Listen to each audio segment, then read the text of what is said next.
It's lunchtime, so that actually does look fantastic. pretty good. Georgia Tech quarterback Haynes King joining us now. Are you a cook, or was that just like a one-off event? I'm more of a grill guy than cooking inside and on the stove. And it's my language, dog. Oh, What's the go-to? Like if you were to impress all of us on the grill, what's the go-to? Probably just something like a steak or something. Yeah. Just probably. Keep going. Yeah. I mean, that's boring. So keep going. How do you cook it? Right. Are you seasoning this? What kind of steak? Yeah, I put a little seasoning on it. Okay. Ribeye, strip, fillet. I'll probably do a little ribeye. Okay. I like ribeye. Okay. Do that, season a little bit, put it on the grill. Okay. We got veggies. Yeah. I'm getting that. Sorry, cut you off. Little potatoes. I actually like sweet potatoes a lot. Good. Sweet potatoes, little corn. When I was younger, me and my dad, we used to grow a garden. We had corn, squash. Probably put that on the grill. Squash, just cut it up, season it. Yep. And put it on the grill as well. That's living right there. Oh yeah. That's big time. What kind of grill? Sorry, follow up. Go for it. What kind of grill do you have? Or would you want? What would I want? Probably like either pellet or charcoal. It usually tastes pretty good doing that. Egg or Traeger. I haven't used one of those. Yeah. I want to. NIL deal. But, yeah. Right. Let's get it done, Traeger, please. We're coming to Atlanta week 3 when you guys host Clemson. So dinner on Haynes King. Yeah. Not like you have a game to prepare for or anything. He's just going to host us for dinner instead. What would you make him, E-Mac? If he's a steak guy, I'd do a reverse sear ribeye, smoke it on the Traeger for about an hour, take it off. You've got the butter, the garlic, the rosemary, finish it off on the pan. Just lay it out for you. Let him go to work. That's how we would do. We had a little eating for the O-line. Over at Coach's house? Uh-huh. I saw that. Looked big time. But we actually did a separate one before that. Me and one of the running backs, Lain Gordon. Yeah. He cooked for him. He loves cooking, and I'll slide him some money as well. I go buy all the big boys some steaks and stuff. Come on, He man. loved reverse searing it. Yeah, it's the best. It's the way to do it. It's the best tasting one. That's what right. a great start to the interview, Taylor. Thank you. Take it away. Just take it away now. That was great. You're now heading into year 3 there on the flats. Like I said, it feels like you've been here forever. And I know last year you worked on things, especially cutting down interceptions. You did. Now that you're heading into another year, what have you been working on to be even better coming into 25? I mean, the main deal is still keep the consistency. Yeah. If you're not turning the ball over, you're giving yourself chances to win the game.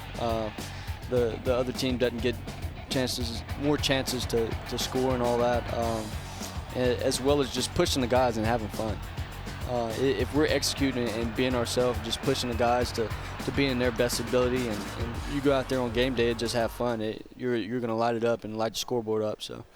But also, what's allowed you to not turn the ball over more? Is it a better understanding of the offense? Is it better footwork? What was it? I think it was just understanding of the offense itself as a whole, not just me, just as everybody. Because, the first year there, everybody's first year in the offense, first year together. Sometimes you're going to have a little miscommunication, stuff like that. And things happen, especially, like I said, with it being the first year. But the second year going into that, everybody just grasped a better understanding, and everybody knew what was going on. Everybody knew kind of what the flaws were, if there were any in the offense. And it was a big, drastic change. Everybody was on the same page. And then also, the consistency with ball flight and ball path is very big. Are you turning the ball over? Winky likes to call it a goalpost throw, throw it over the goalpost, stuff like that. Are you doing that? And that takes the second level defenders out of the play, out of the question. Haynes, you're one of the grittiest dudes in college football. You're just a tough player, and that doesn't really happen at the quarterback position a ton. But you sacrifice everything for your team, and I think back to when you're coming off the injury and you're playing Georgia. I mean, a team that has just been the standard in college football for quite some time, and you give them everything they could ever imagine coming off the injury. What was your mindset? How did you do that? I mean, it was just because we didn't think you were going to play again, because you were hurt. And you go out there and put on this miraculous, product there on the field. So what was that like for you that week and that game? I mean, it was something special. Just to go to 8 overtimes like that, it's unbelievable. That's going to be in the history books, But just to go out there with my boys and compete for that long of a game and have fun. Like my mentality is just go out there and light it up. You know, they don't think you can do this or that. You know, like I said, I was just coming off a bum shoulder 2 weeks prior. I couldn't throw it me to you. And just to go out there, I'm like, I'm just literally just going to have fun, let it rip, and see what it's going to do. And that's probably. And there's something freeing about that. Yeah, it you is. know, just going to work, just going to play. It is. You're not adding pressure to yourself. Like Coach Key, he's been saying a lot this offseason. You know, the internal expectation is always going to be higher than the external. Once the external exceeds the internal, you're adding all this pressure. You start pressing. You're not being yourself. And you know, going out there, Georgia, I was just pretty much just being myself, letting it fly, and playing football. Right. You talk about everybody being on the same page. Added a new receiver, Eric Rivers. Heard he's pretty good. Yeah. Can you give us a scouting report on him and what you've seen from him early on? Speed, a lot of speed, and his willingness to listen and get better, be coachable. You know, he comes over here, talks to me all the time. You know, we've worked extra throughout the week because, like you said, with the limited time, this is his first year. Me and his first year together. So we're trying to make up on lost time, just getting the reps and, you know, his trigger points, his speed, coming in and out of breaks, stuff like that. And then with having that one-on-one session, I guess you'd say, it slows it down. Now we can actually talk about what's going on, what I'm looking for, what he can and can't do. It's kind of just ironing out a lot of things. Like I was saying, with the first year being at Georgia Tech, we might have had a couple miscommunications because it was everybody's first year. They didn't know certain things. But, you know, like I said, his willingness to get better each and every day and want to be the best and just working at it, his work ethic is outstanding. Haynes, before we let you go, I would love if you could dive into a little bit of detail here, your relationship with your head coach, Coach Key, because for his entire life, he is supposed to protect the quarterback. He becomes the offensive line coach and then the head coach, and he's the same guy. Like, he always is so uplifting about you, protecting and empowering, you know, the way that he kind of lets you roll there. What is y'all's relationship like?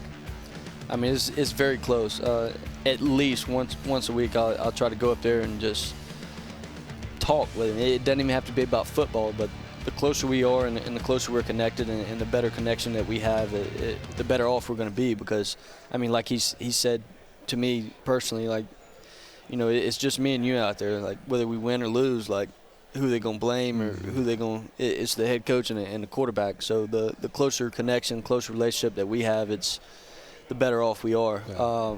And then, like, what I love about Coach Key is he's genuine. He don't care where he is. He's going to be himself, and he doesn't care. And you don't get that often. You know, some people, they might change the way they act or talk on camera. He doesn't care.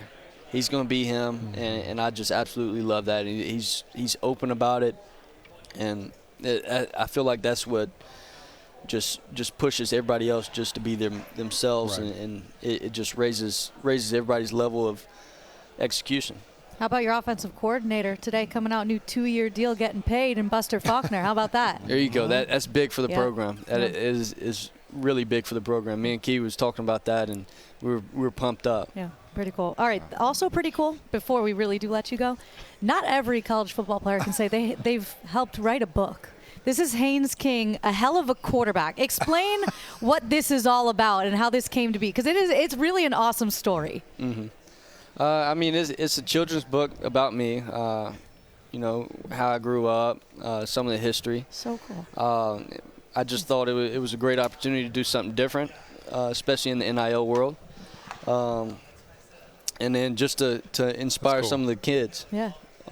And, you know, Andy and his team at Exit 56 has done a really good job in helping me do that and finalizing this book. Yeah. What are the sales looking like?